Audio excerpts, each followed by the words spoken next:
تو بہرحال میں عرض یہ کر رہا تھا کہ انسانی تخلیق کا مقصد ہی یہ تھا اللہ کی توحید، اس کے ساتھ وفا کرنا، وفاداری کرنا، اور یہ جو عیدیں ہیں اسی توحید کی مظہر ہے۔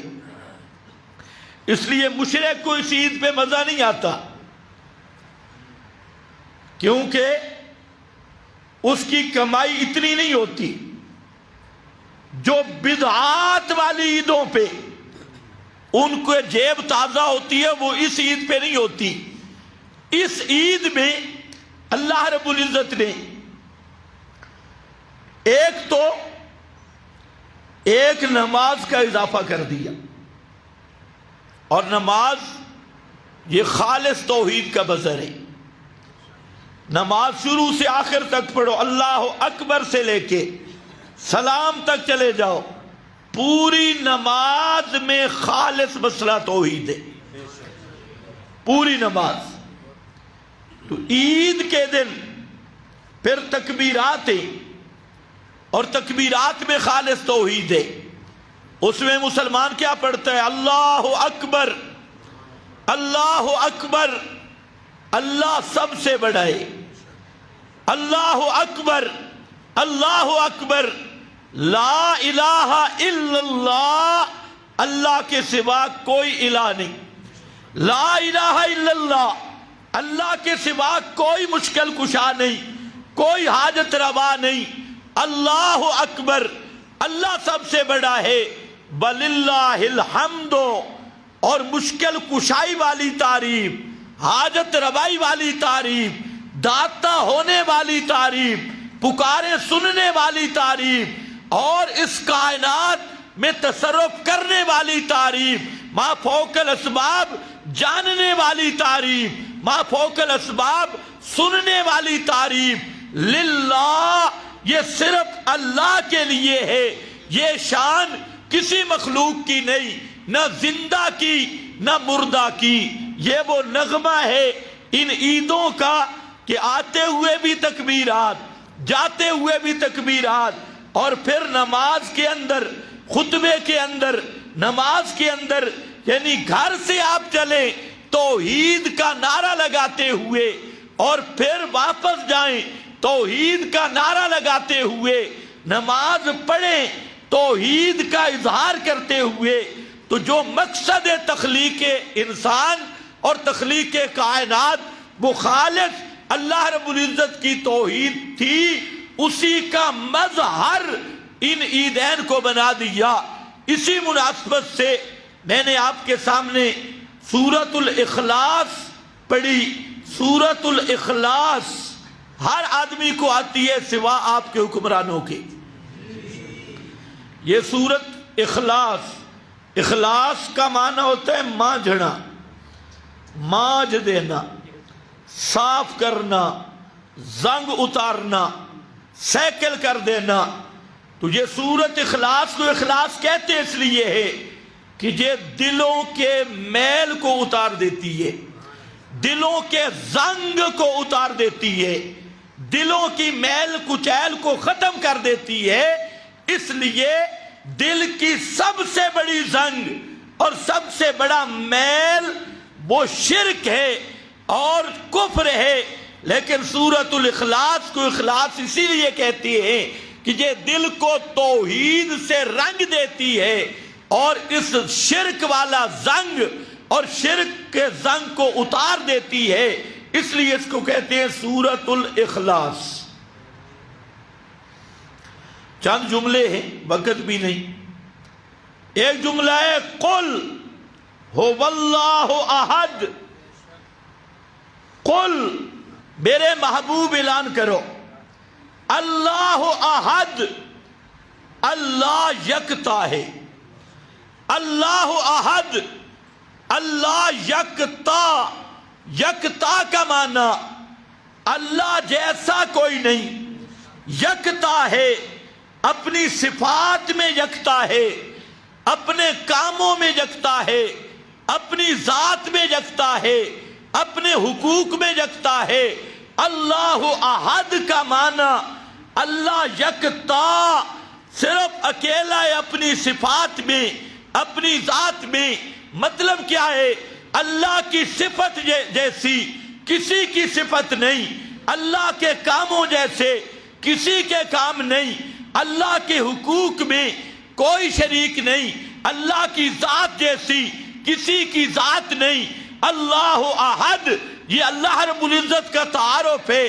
فرمایا میرے پیغمبر میرا تعارف پیش کر دے اور اس کائنات کو بتلا دے، کائنات والو ہر ایک کے حال کو جاننے والا احد وہ اکیلا ہے، ہر ایک پہ تصرف کرنے والا احد وہ اکیلا ہے، ہر ایک کا حاجت روا، مشکل کشا، داتا، غوث اعظم احد وہ اکیلا ہے۔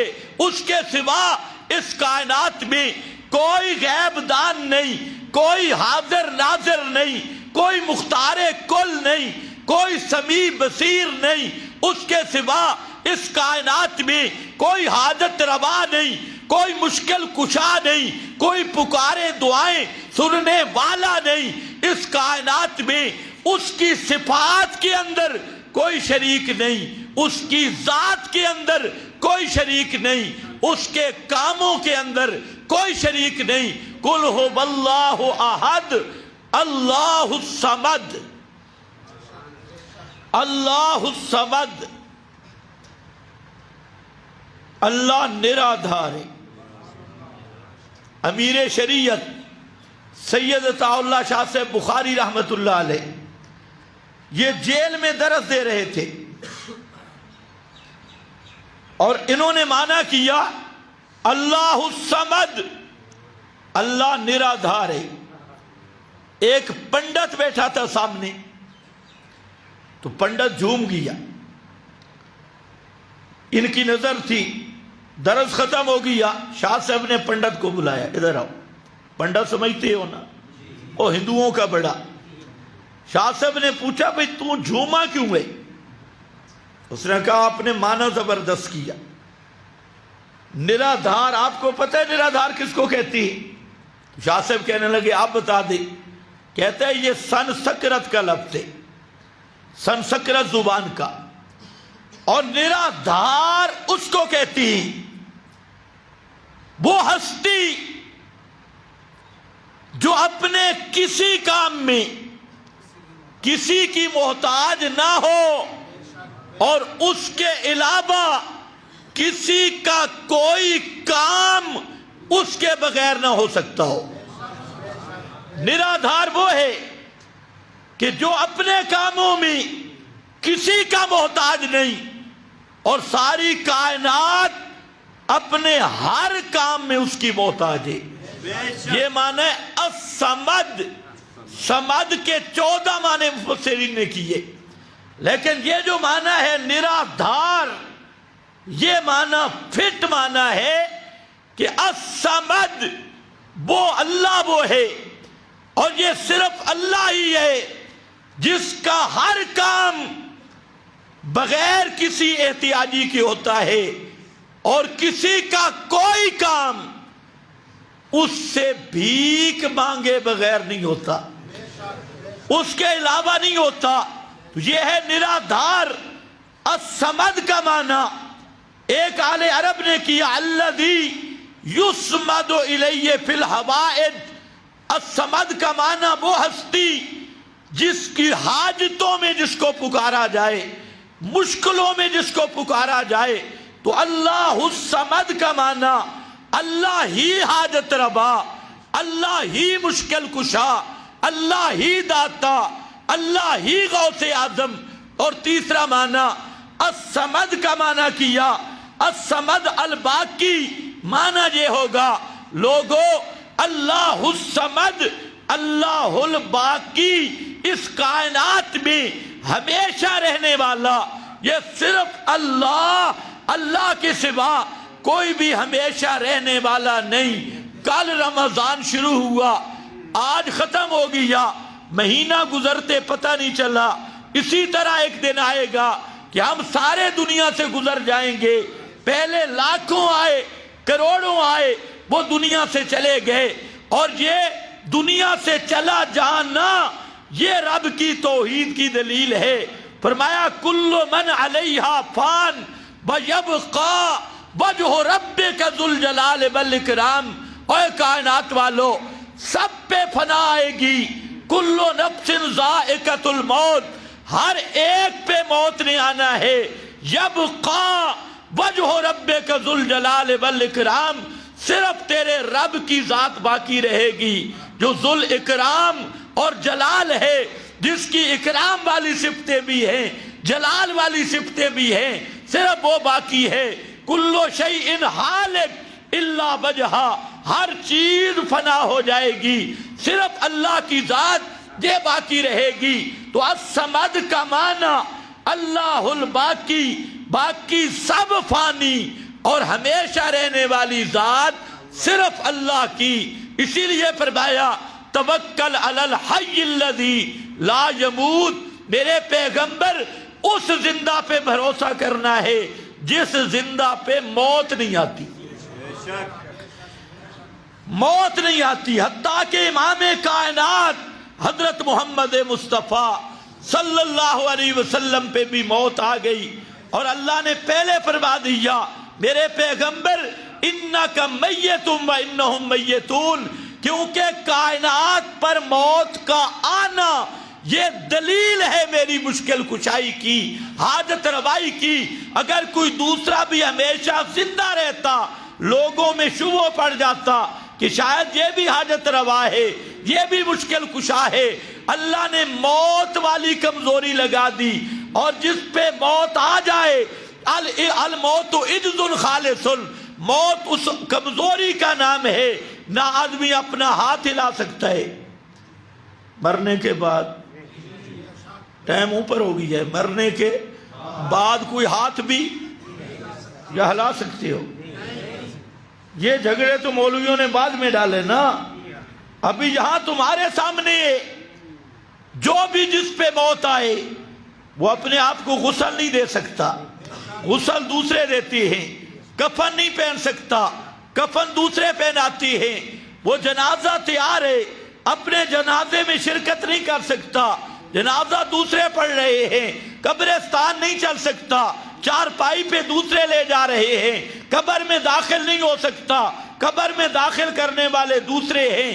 جب قبر کے اندر اوپر مٹی آ گئی، اب بے ایمان ملا نے پنگا ڈال دیا، اب زندہ ہے، اب میری ان کے آگے، ان کی اللہ کے آگے، اب میری سنتا بھی ہے، اب میری دیکھتا بھی ہے۔ ایسے بے ایمان ملا بھی ہیں۔ تو اب مسئلہ میں یہ عرض کر رہا ہوں، اللہ الصمد کا معنی اللہ ہی باقی ہے اور کوئی باقی رہنے والا نہیں۔ تین معنی کیے، وقت بہت مختصر ہے۔ اور چوتھا معنی ہے اللہ الصمد، اللہ بے نیاز ہے، اللہ بے نیاز ہے، اس کو کوئی مجبور نہیں کر سکتا، کسی کا نیاز مند نہیں، آدمی مجبور ہو جاتا ہے۔ اور تین طبقے ہیں جو آدمی کو مجبور کرتی ہیں۔ ایک طبقہ والدین ہے، آدمی یہ کام کرنا چاہتا ہے، والد کہتے ہیں یوں نہیں کرنا، ماں کہتی ہے یوں نہیں کرنا، وہ مجبور ہو جاتا ہے۔ دوسرا طبقہ اس کے دوست ہے، ایک آدمی یہ کام کرنا چاہتا ہے، دوست کہتے ہیں یوں نہیں کرنا، وہ سوچتا ہے کہ اگر میں نے نہ کیا تو میرے دوست ناراض ہو جائیں گے، ہم منصب، ہم پلہ ناراض ہو جائیں گے۔ اور تیسری طاقت بیوی ہے، بیوی سے آدمی مجبور ہوتا ہے، اس پہ بحث نہیں کرتا، آج عید ہے کسی کو غم نہ لگ جائے، تو بیوی سے بھی آدمی مجبور ہوتا ہے۔ یہ تین طبقے ہیں، اللہ نے یہاں پر تینوں کی نفی کر دی۔ فرمایا اللہ الصمد، اللہ بے نیاز ہے، اس کو کوئی مجبور نہیں کرتا۔ تم کس سے مجبور ہوتے ہو؟ اس کو مجبوری ہے ہی نہیں۔ لم یلد ولم یولد، نہ اس کا کوئی والد ہے نہ والدہ ہے، نہ اس کو کسی نے جنا، نہ اس کی کوئی اولاد، کہ اولاد مجبور کرے، بیوی مجبور کرے، اولاد مجبور کرے، نہ اس کا خیش قبیلہ، نہ اس کے سسرال، نہ اس کی بیوی، نہ اس کے بچے، وہ بیوی بچوں سے پاک، والدین سے پاک، اور رہ گئے دوست مجبور کریں۔ فرمایا وَلَمْ يَكُنْ لَهُ كُفُوًا أَحَدٌ، اس کا ہمسر ہے ہی کوئی نہ جس سے وہ مجبور ہو جائے، ہمسر ہی کوئی نہیں، اس کی کفی کوئی نہیں، اور اس دے جوڑ دے ہی کوئی نہیں۔ لم یکن لہ کفوا احد، اس کا جوڑ ہی کوئی نہیں، اس کا ہمسر نہیں، جب اس کی والدین بھی نہیں، اس کی اولاد اور بیوی بھی نہیں، اس جیسا بھی کوئی نہیں، اس کا ہم پلہ اور ہمسر بھی کوئی نہیں، تو وہ اللہ کون ہے؟ بے نیاز۔ بے نیاز کا معنی یہ ہے اسے کوئی مجبور نہیں کر سکتا۔ مشرک یہاں دو ہی چالیں چلتا ہے، ایک مشرک کی چال ہوتی ہے اللہ نے ان کو طاقتیں دے رکھی ہیں، فرمایا احد، وہ اپنی طاقتوں میں یکتا ہے، اس نے کسی کو طاقتیں عطا نہیں کی، اپنے علم غیب میں یکتا ہے، علم غیب کسی کو عطا نہیں کیا، اپنے تصرف میں یکتا ہے، اپنا تصرف کسی کو عطا نہیں کیا۔ اور دوسرا مشرک کہتا ہے چلو کر نہیں سکتے تو کروا دیتے ہیں، فرمایا کروائے گا کون؟ اللہ الصمد، وہ بے نیاز ہے، اور جو تم کہتے ہو کروا سکتے ہیں یہ اس کا جوڑ اور کف ہی نہیں۔